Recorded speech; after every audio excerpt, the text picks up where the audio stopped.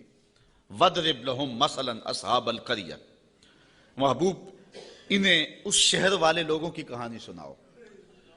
یہ محبوب کے قلب کو اور حضور کے غلاموں کے دل کی تسکین کے لیے اللہ نے کہا، چونکہ کہانیوں کے ساتھ ویسے بھی انسان کا جو رجحان ہے وہ طبعی ہوتا ہے، فطری ہوتا ہے.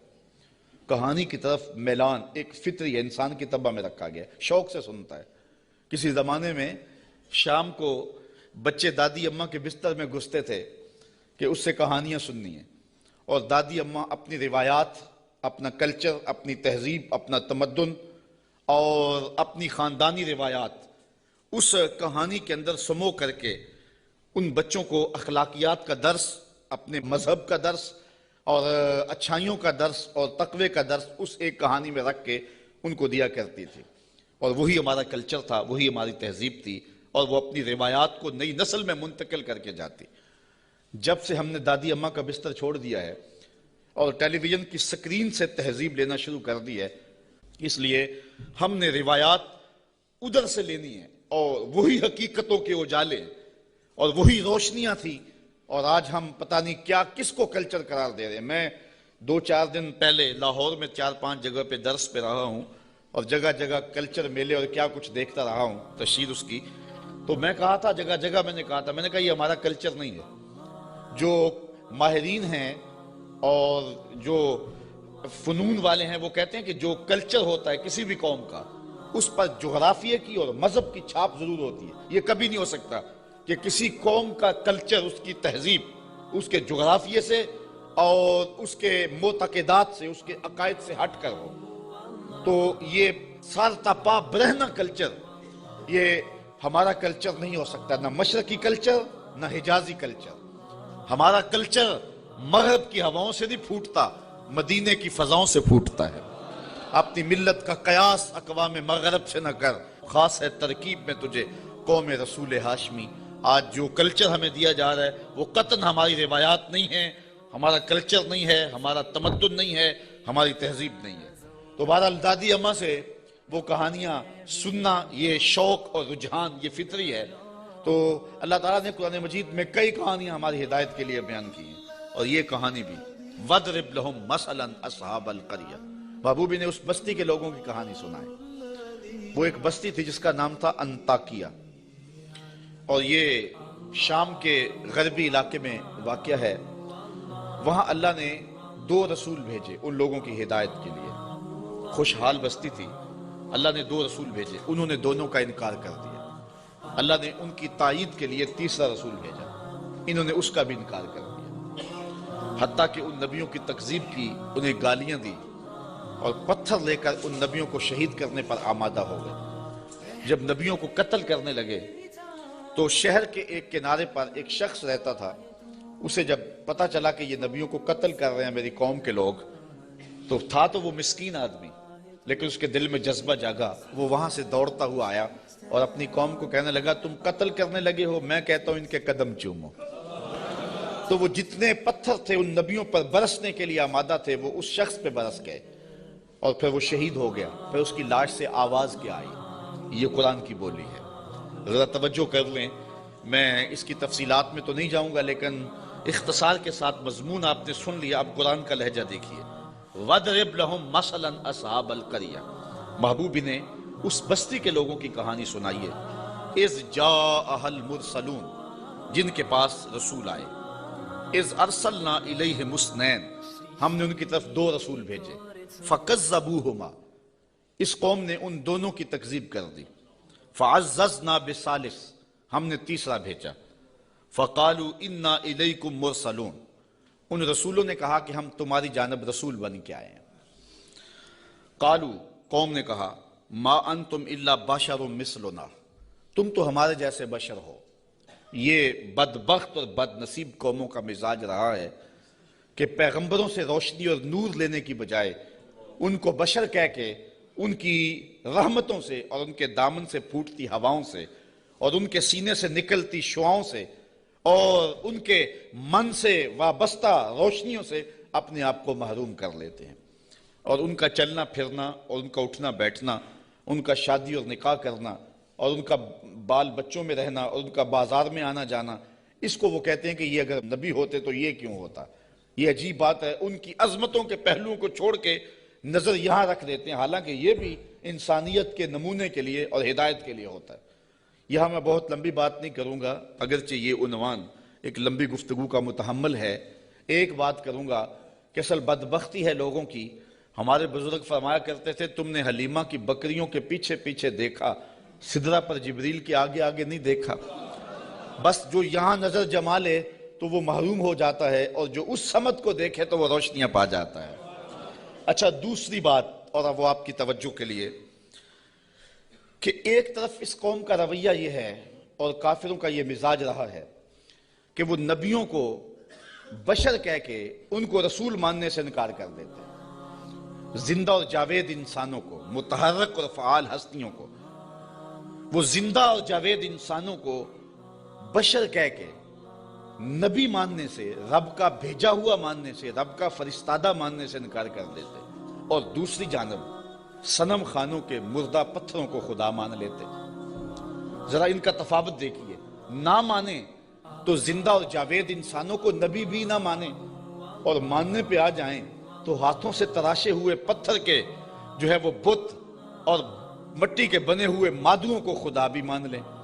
تو یہ کیا تفاوت ہے کہ ایک طرف یہ نبیوں کو، زندہ اور متحرک انسانوں کو نبی بھی نہ مانے، اور دوسری جانب پتھروں کو خدا بھی مان لیں۔ تو اصل یہ نفسیاتی پرابلم تھا، اور یہ قوموں میں ہر دور میں موجود رہا ہے۔ سادہ سا جواب ہے، یہ لمبی یہاں بھی بحث چاہیے، لیکن سادہ سا جواب ہے کہ صنم خانوں کے مردہ پتھروں کو ماننے میں مفادات پہ زیادہ نہیں پڑتی۔ انسان کی زندگی میں وہ مردہ پتھر اور بت دخل اندازی نہیں کرتے، انسان کی انا پر چوٹ نہیں لگاتے۔ ایک پجاری زانی ہو، شرابی ہو، ڈاکو ہو، جو مرضی کرے، کبھی پتھروں نے بول کے نہیں کہا کہ یہ کیا کر رہے ہو، ہمیں بھی پوچھتے اور یہ کیا رویے رکھے ہوئے۔ ان کی جھوٹی انا کا بت بھی پلتا رہتا اور وہ سجدے بھی کرتے۔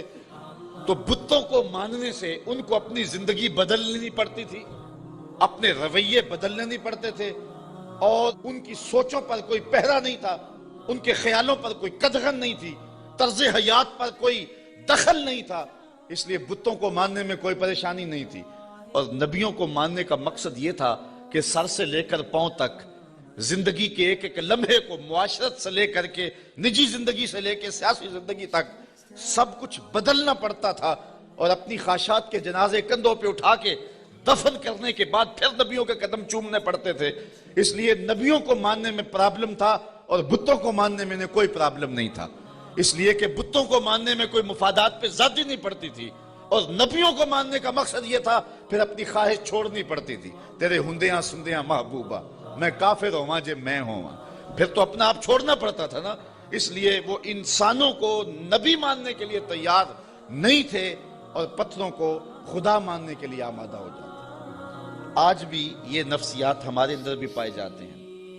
ایک شخص 70 سال حدیث رسول پڑھاتا رہا، 80 سال اس نے قرآن کی نوکری کی، تو لوگ اس کے گرد اتنی تعداد میں جمع نہیں ہوتے، اور ایک بندہ دونی رما کے تموڑی شاہ بیٹھ جاتا ہے اور ساری قوم اس نانگے کے پیچھے بھاگ جاتی ہے، تو کچھ لوگ کہتے ہیں کہ پتہ نہیں اس میں کمال کیا ہے، کرنٹ کیا ہے۔ صاحب، بات کرنٹ کی نہیں ہے، مفادات پہ زد نہیں پڑتی، اور اس شخص کے پاس آنا ہے تو زندگی بدلنی پڑتی ہے۔ اس لیے ان مردوں کو ماننے میں حرج نہیں ہے، اور ان فعال اور زندوں کو ماننے میں اپنی خواہشات کا جنازہ اٹھانا پڑتا ہے۔ لہذا انسان کا رجحان ادھر نہیں ہوتا ہے، انسان کا رجحان ادھر ہوتا ہے۔ یہ ایک انسان کی فطرت ہے۔ اس بات کو سمجھانے کے لیے میں آپ کو ایک بات سناؤں گا۔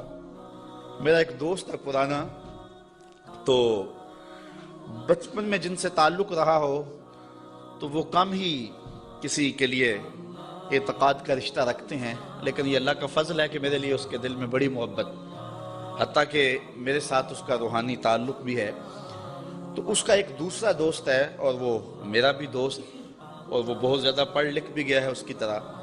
تو اس نے کہا یار دیکھ، میں بھی ایک اعلیٰ منصب پہ ہوں اور حضور کی سنت چہرے پہ ہے، تو تیرے دل کے اندر بھی اس شخص کے لیے محبتوں کے جذبے ہیں، تو بھی میری طرح اس شخص کے ساتھ اپنا باطن کا تعلق قائم کیوں نہیں کر لیتا؟ یہ ایک مرید کے دل میں خواہش ہوتی ہے کہ دوسرا شخص بھی میرے پیر سے وابستہ ہو جائے. اس فطری خواہش کے تحت اس نے اس کو دعوت پیش کی. تو اس نے جو جواب دیا وہ جواب اس آیت کے مفہوم کو سمجھنے میں مدد دے گا. اس نے کہا کہ میں کبھی کبھی اس کی تقریر سنتا ہوں تو یار میں حساس سا آدمی ہوں, رات کو سو نہیں سکتا, تو جس کی تقریریں مجھے سونے نہیں دیتی, اگر میں اس سے تعلق جوڑ لیا وہ تو مجھے زندہ مار دے گا. اس لیے مجھے تو پیر ایسا چاہیے کہ جو سرانے کے نیچے رکھ کے آرام سے سو بھی سکوں اور جس کو چاہوں تو لپیٹ کے جیب میں ڈال بھی سکوں. اس کے ساتھ تعلق کا یہ رشتہ مجھ سے تو نہیں نبھایا جائے گا. تو انسان چاہتا ہے, انسان کی طبع ہے, انسان کی فطرت ہے, جہاں مفادات پہ زد نہ پڑتی ہو تو لوگ وہاں دوڑتے ہیں, اور جہاں مفادات پہ زد ہوتی ہو, جہاں اپنا آپ بدلنا ہوتا ہے, وہاں صائب فکر کے لوگ ہی جاتے ہیں. وہ تھوڑے بھی ہوں زیادہ بھی ہوں اس سے غرض نہیں ہے, لیکن ہوتے صائب ہیں. تو ان کافروں کا مزاج یہ تھا کہ پیغمبروں کی یہ کہہ کے تکذیب کر دی کہ تم تو بشر ہو, اور صنم خانوں کے مردہ پتھروں کو خدا ماننے لگ جاتے. وما انزل الرحمن من شیء, کہنے لگے تمہارے اوپر رحمان نے کچھ نہیں اتارا. ان انتم الا تکذبون, تم تو معاذ اللہ جھوٹ بولتے. گالیاں دی, برا بھلا کہا, تکذیب کی نسبت کر دی. اچھا, جو شریف آدمی ہوتا ہے اس کا بھی اپنا مزاج ہوتا ہے. شریف آدمی سے کوئی الجھ بھی پڑے تو وہ اپنی شرافت کے دائرے سے نیچے نہیں آ سکتا. وہ کسی کو گالی بھی دے تو وہ بھی شائستہ انداز کے اندر اس کو سخت لفظ نہیں دیتا, چونکہ اس کی زبان متحمل نہیں ہوتی سخت لفظ کی. وہ شیخ سعدی نے لکھا ہے کہ ایک شخص کو کتے نے کاٹ لیا تو وہ رات کو کرا رہا تھا, تو اس کی ایک چھوٹی سی بیٹی تھی. تو اس نے دیکھا کہ بار بار میرا باپ اٹھ کے کرا رہا ہے, تو اس نے غصے سے کہا, جب باپ چپ ہی نہیں کر رہا تھا, کرائے جا رہا تھا, کہا بابا بابا تو دندانہ داری, تجھے کتے نے جب کاٹا تھا تو تیرے دانت نہیں تھے؟ اس نے کہا پتر جب کتا کاٹے تو کتے کو آگے سے کاٹا نہیں جاتا. تو جو شریف آدمی ہوتا ہے وہ گالی کا متحمل نہیں ہوتا, اور کوئی سخت لفظ بھی کہے تو اس کو بھی تول کے بولتا ہے. اب ان کافروں نے تو گالیاں دی, پیغمبروں کو برا کہا, تکذیب کر دی. پیغمبروں نے جواب کیا دیا, ذرا سنیں اور زندگی کا حسن دیکھیں اور اچھے لوگوں کی عادات دیکھیں. اللہ اکبر. تو ان پیغمبروں نے کہا قالوا ربنا یعلم انا الیکم لمرسلون, ہمارا رب جانتا ہم رسول ہیں. ایک تو بات یہ, اور دوسری بات تم مانو نہ مانو تمہاری ضرورت بھی نہیں ہے, جب ہمارا رب جانتا ہے کہ ہم رسول ہیں. یہاں بات سمجھانے کے لیے مجھے پھر ایک مثال دینا پڑے گی. اوچ شریف سے بزرگ تشریف لائے راول پنڈی, تو علاقہ بھر کے جو سادات تھے وہ اپنے اپنے شجرے لے کر کے تصدیق کے لیے ان کے پاس پہنچے, چونکہ یہ جد امجد ہیں سادات کے. تو پیر میر علی شاہ صاحب نہیں گئے. تو کسی نے پیر صاحب سے کہا کہ حضرت سارا زمانہ آیا ہے اور اپنے شجروں کی تصدیق کروائی ہے, آپ نہیں گئے. تو پیر میر علی شاہ رحمۃ اللہ تعالی علیہ فرمانے لگے کہ میں وادی ہمراہ میں تھا, میری عصر کی سنتیں قضا ہو گئی. سویا تو حضور خواب میں ملے, اور آقا کریم نے فرمایا سید ہو کہ عصر کی سنتیں چھوڑتے ہو؟ تو کہا میرے لیے یہ سند ہی کافی ہے کہ حضور نے کہہ دیا سید ہو کہ عصر کی سنتیں چھوڑتے ہو. جب حضور نے سید کہہ دیا, اب مجھے کسی اور کی تصدیق کی لوڑ ہی نہیں ہے. تو کہا تم مانو نہ مانو ہمارا رب کہتا ہے کہ ہم رسول ہیں, یہی سند کافی ہے کہ ہمارا رب کہہ رہا ہے کہ ہمیں رسول ہیں. اچھا, اگر آپ کی توجہ ہو تو اس سے ایک اور بات میں آپ کے سامنے رکھنا چاہوں گا. جو سچا آدمی ہوتا ہے اس کی طبع کے اندر ایک اطمینان ہوتا ہے, اور جو جھوٹا آدمی ہوتا ہے اس کو کبھی بھی سکون نہیں ملتا. وہ سیاست کے روپ میں ہو, وہ مشائخ کے روپ میں ہو, وہ عالم کے روپ میں ہو, وہ کسی اور بھی روپ میں ہو, اس نے ایک جماعت رکھی ہوتی ہے اپنی تعریف و توصیف کروانے والی. بھانڈ قسم کے لوگ اس کے ساتھ ہوتے ہیں جو زمین سے آسمان تک اس کو اٹھا کے لے جاتے. چونکہ بڑا تعلق مذہبی طبقے سے ہے, ہم دیکھتے ہیں کہ بعض لوگوں کو انہوں نے اپنے ساتھ بھانڈ قسم کے مولوی رکھے ہوئے ہوتے ہیں جو انہیں قطب زماں تو غوث زماں پتہ نہیں کیا کیا کہہ رہے ہوتے ہیں, لیکن ہم ان لوگوں کے چہروں پہ دیکھتے ہیں ان کے اندر چور بول رہا ہوتا ہے. اور اسی طرح جس طرح جھوٹا آدمی اس کا سارا زمانہ بھی تعریف کرے تو اسے تو پتہ ہوتا ہے, تو وہ اندر جو ضمیر ہے اس کا ملامت کرتا ہے, اور اس کی پیشانی پہ کچھ لکھا ہوتا ہے جو بصیرت والے لوگ پڑھتے ہیں. اسی طرح جو سچا آدمی ہوتا ہے سارا زمانہ مخالفت بھی کرے اور زمانہ گالیاں بھی دے, سچ اس کی پیشانی پہ بول رہا ہوتا ہے. اسے کوئی ضرورت نہیں ہوتی کہ کوئی مجھے کہے کہ تو اچھا ہے, سارا زمانہ مخالف بھی ہو جائے, اسے یہ پرواہ نہیں ہوتی. انہوں نے کہا تم مانو یا نہ مانو, ربنا یعلم, ہمارا رب جانتا ہے کہ ہم اس کے رسول ہیں. تمہارے سے ڈگری لینے کی ہمیں ضرورت بھی نہیں ہے، ہمارا رب جانتا ہے کہ ہم رسول ہیں. وما علینا الا البلاغ المبین. انہوں نے کہا ہمارا اتنا کام تھا وہ ہم نے کر دیا، ہمارا کام تھا تبلیغ کرنا، اور وہ کھلی تبلیغ ہم نے کر دی. یہ آپ ہر خطیب سے سنتے ہیں، جب تقریر ختم ہوتی ہے تو آخر میں کہا جاتا ہے وما علینا الا البلاغ المبین. تو یہاں میں ایک جملہ کہنا چاہوں گا، اگر کوئی شخص قرآن و حدیث بیان کرنے کے بعد کہے وما علینا الا البلاغ المبین، پھر تو بات جچتی ہے. اور اگر کوئی 1 گھنٹہ لطیفے سنانے کے بعد اور جغت بازی کرنے کے بعد، لوگوں کی پگڑیاں اچھالنے کے بعد پھر کہے وما علینا الا البلاغ المبین، تو بھلا بات جچے گی؟ بات تو تبھی جچے گی جب ان پیغمبروں کے مشن کو ادا کرے اور پھر کہے وما علینا الا البلاغ المبین. انہوں نے کہا ہمارا کام اتنا تھا کہ ہم نے تمہارے تک تبلیغ کر دی، اب تمہاری مرضی مانو یا نہ مانو. قالوا انا تطیرنا بکم لئن لم تنتہوا لنرجمنکم وليمسنکم منا عذاب علیم. کہنے لگے معاذ اللہ ہم تمہیں منحوس سمجھتے ہیں. نحوست کی نسبت ان نبیوں کی طرف کرتے. اور مفسرین نے لکھا ہے کہ بارش بھی زیادہ ہو جاتی تو کہتے ہیں ان کی وجہ سے، کبھی دھوپ کڑاکے کی لگ جاتی تو کہتے ہیں ان کی وجہ سے، کبھی کوئی چلتے چلتے کوئی گر جاتا تو کہتے ہیں ان کی وجہ سے. یعنی جو بھی انہیں کوئی تکلیف پہنچتی تو وہ الزام دیتے پیغمبروں پہ کہ یہ آئے ہیں 3 لوگ ہماری بستی میں، اس وجہ سے ہمیں یہ تکلیفیں آ رہی ہیں. انہوں نے کہا لئن لم تنتہوا، اگر تم نہ رکے باز نہ آئے. اس قوم نے ان 3 پیغمبروں کو الٹیمیٹم دیا، اگر تم نہ رکے تبلیغ کا عمل نہ چھوڑا لنرجمنکم، ہم تمہارے اوپر پتھر برسائیں گے، وليمسنکم منا عذاب علیم، اور بے شک ہمارے ہاتھوں تم بہت دکھ میں مبتلا ہو جاؤ گے، تمہیں بڑی سزا دیں گے، تکلیف دیں گے. انہوں نے جواب میں کیا کہا؟ قالوا طائرکم معکم، کہا تمہاری نحوست تمہارے ساتھ، تمہاری نحوست تمہارے ساتھ ہی ہے.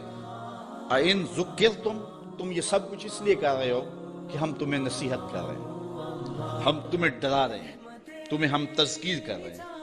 اور جس کے اندر چور ہو تذکیر اس کو دکھن دیتی ہے اور اس کو تکلیف ہوتی ہے.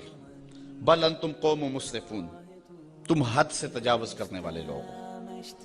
اچھا جب انہوں نے یہ کہا تو قوم نے پتھر پکڑ لیے، کسی نے چھری پکڑی ہے، کسی نے تلوار پکڑی ہے، کسی نے ٹوکا پکڑا ہے، کسی نے کلہاڑا پکڑا ہے، کسی نے پتھر پکڑے ہیں، کسی نے ڈنڈا پکڑا ہے. جو کسی کے ہاتھ میں آیا میدان میں لے آئے 3 پیغمبروں کو اور ان کو قتل کرنے کے لیے قوم امڑ آئی. اب جب ان پیغمبروں کو شہید کرنے کے لیے لوگ آمادہ ہوئے تو پھر شہر کے کنارے وہ شخص آیا. میں بالکل چھوٹا تھا، 12 یا 13 سال کی عمر ہوگی.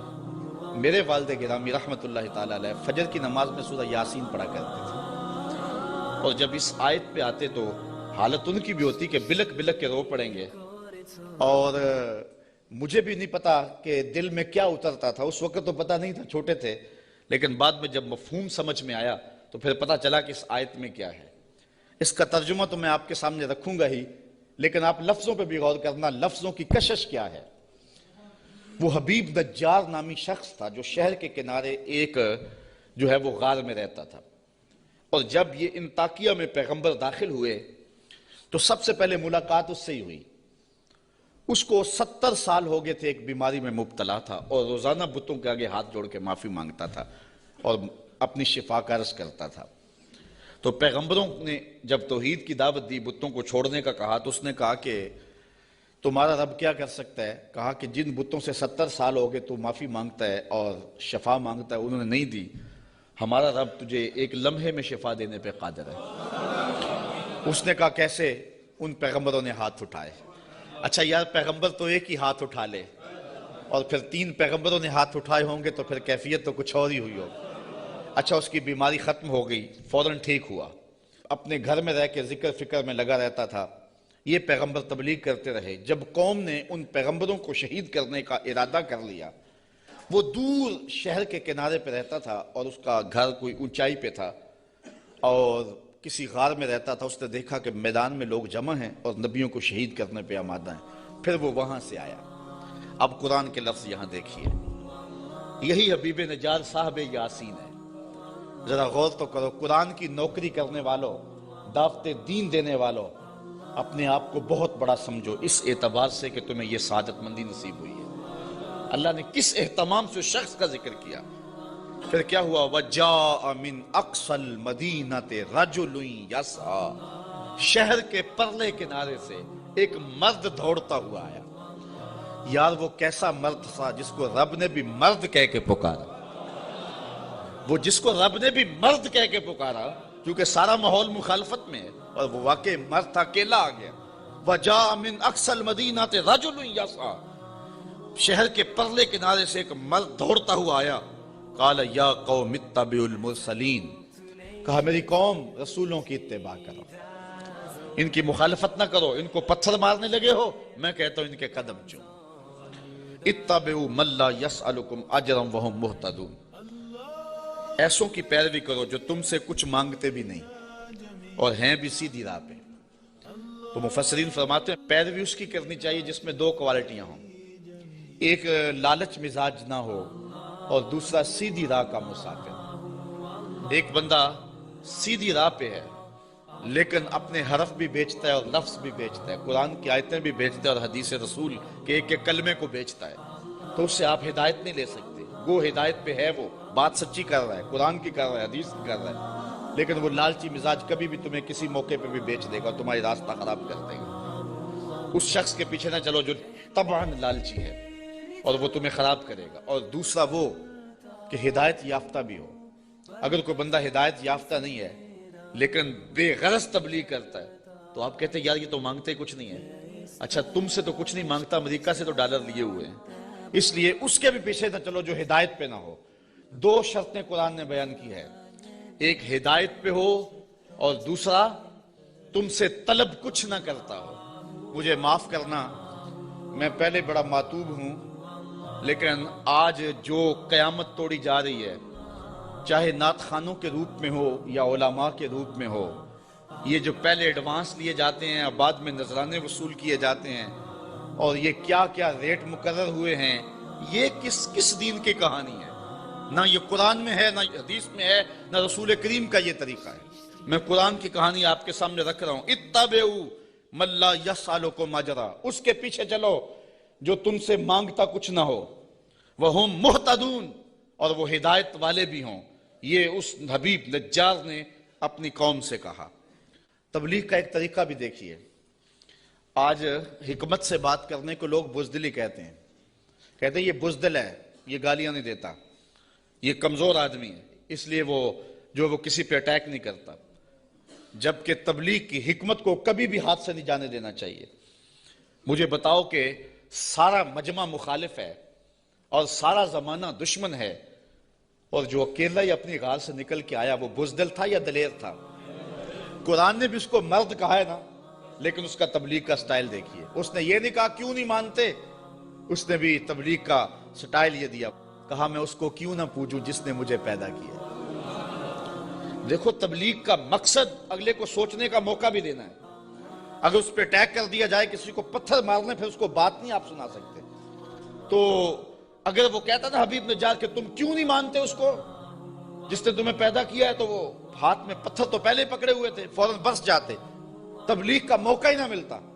اس نے یہ بات اپنے اوپر کہی اور سوچنے کا موقع ان کو دیا. کہا میں اس کو کیوں نہ پوجوں جس نے مجھے پیدا کیا. تو سوچنے کا موقع ہے نا کہ ہم اس کو کیوں نہ پوجے جس نے ہمیں پیدا کیا. پھر کہا وَإِلَيْهِ تُرْجَعُونَ, تم نے پلٹ کے بھی اس کے پاس جانا ہے. پھر مخاطبہ ہو گیا. آگے دیکھیے, أَتَّخِذُ مِن دُونِهِ آلِهَةً, کیا میں اسے معبود بناؤں اللہ کے سوا؟ إِن يُرِدْنِ الرَّحْمَنُ بِضُرٍّ لَا تُغْنِ عَنِّي شَفَاعَتُهُمْ شَيْئًا, اگر رحمان میرا کچھ برا چاہے تو ان کی سفارش میرے کچھ کام نہ آئے. وَلَا يُنْقِذُونَ, اور نہ وہ مجھے بچا سکیں. إِنِّي إِذًا لَّفِي ضَلَالٍ مُّبِينٍ, اگر میں ایسا کروں پھر تو کھلی گمراہی میں ہوں. سب کچھ اپنے اوپر اس نے کہا. اگر ایسا کروں, میں نہ مانوں, تو پھر حالانکہ وہ تو مانتا تھا لیکن اس نے بات اپنے پہ رکھی اور انہیں سوچنے کا موقع فراہم کیا. بہرحال حجت پوری کر لی. مبلغ کا کام تبلیغ حکمت سے کر لینا. اب کسی کی قسمت ہو مان لے, کسی کی قسمت ہو نہ مانے. جب یہ ساری بات اس نے کر لی, پھر اس نے کہا انی آمنت بربکم فاسمعون, میں تمہارے رب پہ ایمان لایا ہوں, سن لو. ایمان تو وہ پہلے لا چکا تھا, اب اس نے اپنے ایمان کا اعلان کیا پورے شہر میں. انی آمنت بربکم, میں تمہارے رب پہ ایمان لایا. مفسرین نے اس میں بھی بات کی ہے, بے ربی کیوں نہیں کہا. گویا یہ ان کے عقیدے پہ قدغن لگائی کہ تم غلط ہو, تم مانو نہ مانو, رب تمہارا بھی رب بھی ہے. اس لیے میں تمہارے رب پہ ایمان لاتا ہوں، فاسمعون، سن لو۔ اچھا جب اس نے یہ بات کہی نا تو وہ جتنے بھی پتھر نبیوں پہ برسنے پہ آمادہ تھے سارے اس پہ برس گئے۔ مفسرین نے بہت کچھ لکھا ہے، گڑھا کھود کے اس کے اندر ڈال کر کے اوپر سے ملبہ انڈھیل دیا۔ ایک روایت ہے کہ پتھر مار مار کے انہیں شہید کر دیا۔ ایک روایت یہ ہے کہ آرا رکھ کے سر سے پاؤں تک چیر دیا گیا، اور بھی جو بھی ان کے پاس ہو سکا انہوں نے اس کو شہید کر دیا، پتھر مار رہے ہیں اس کے بدن میں۔ اب جب اس کی روح بدن کو چھوڑ رہی ہے، اب قرآن کا سٹائل دیکھیے، انداز دیکھیے۔ کی لدخل الجنہ، رب نے 8 دروازے کھول کے کہا جس دروازے سے آنا چاہتا ہے آ جا، جنت کے 8 دروازے میرے بندے تیرے لیے کھلے ہوئے۔ کیلا، اسے کہا گیا ادخل الجنہ، جنت میں آ جا۔ خوشبوئیں آ رہی ہیں جنت کی، حوریں جو ہیں وہ پھول لیے کھڑی ہیں، غلمان حاضر ہیں۔ اچھا یہاں میں ایک بات کہنا چاہتا ہوں یار، وہ کسی نے کہا کہ مزہ تو مرندہ تب آئے کہ جب محبوب کے قدموں میں ہوں۔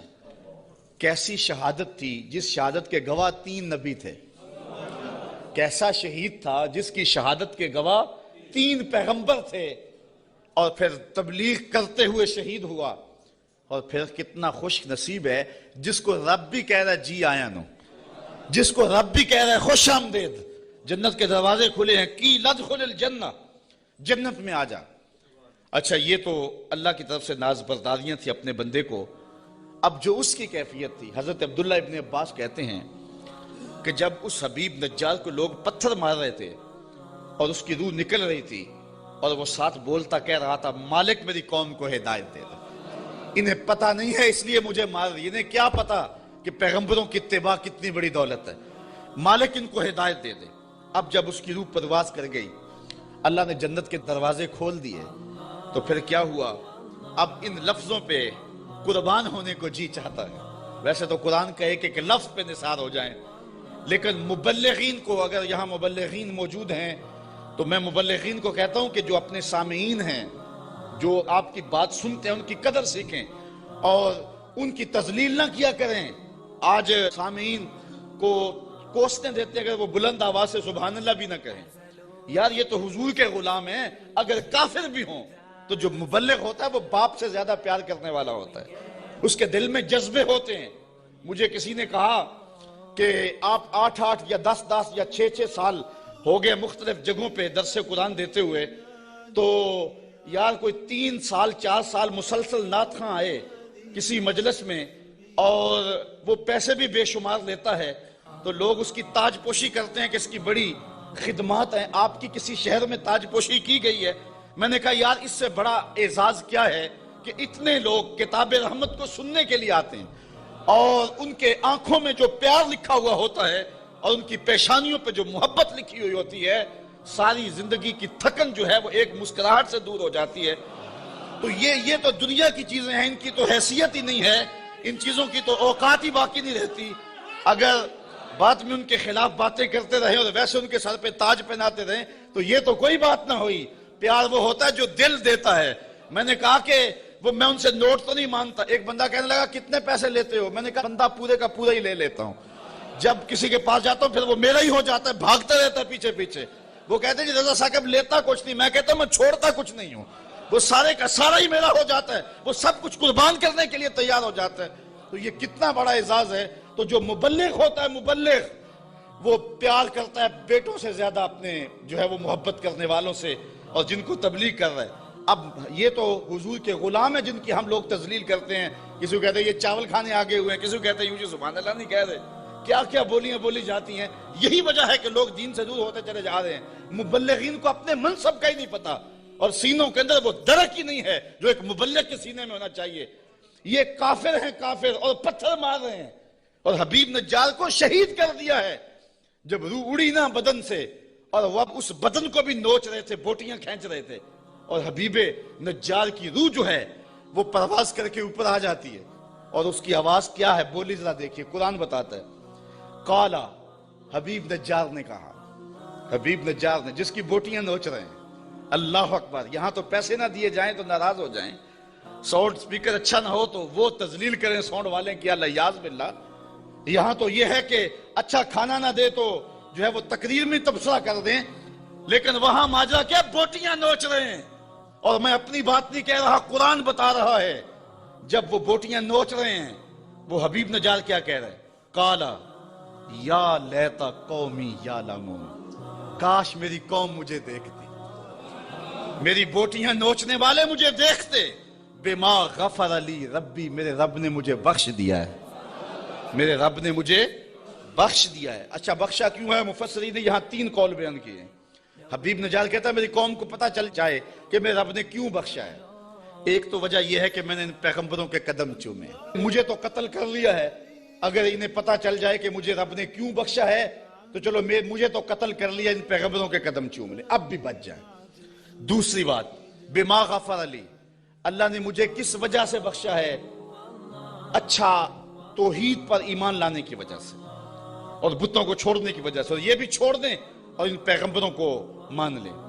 اور تیسری بات، یہ میرے بدن کو نوچ رہے ہیں اور کہتے ہیں دیکھو مار دیا، آیا تھا توحید کا پرستار، دیکھو ہم نے پرخچے اڑا دیے، یہ مجھے ذلیل کر رہے ہیں، لیکن یہی ذلت میری عزت کا سبب بن گئی، یہی شہادت میرے سر پہ عزتوں کا تاج رکھ گئی. وہ کہتا ہے کہ کاش انہیں پتہ چل جائے کہ میرے رب نے میری عزت افزائی کیا کی ہے. وَجَعَلَنِي مِنَ الْمُكْرَمِينَ، اور مجھے عزت والوں میں کیا ہے، مجھے وقار کی مسند بچھا کے دی ہے اور مجھے عزت کے تخت پہ بٹھایا ہے. وہ یہ آرزو کر رہا ہے کاش کہ میری قوم کو پتہ چل جاتا. پھر قوم نے حبیب نجار سمیت ان 3 نبیوں کو بھی شہید کر دیا. پھر اللہ کا کیا عذاب ان کے اوپر نازل ہوا اور کس طرح وہ اللہ کی پکڑ میں آئے، اور پیغمبروں کو شہید کرنے اور حق کی آواز کو مسترد کرنے کی سزا کیا ہوتی ہے، اس عنوان کے ساتھ انشاءاللہ جو اگلی آیات ہیں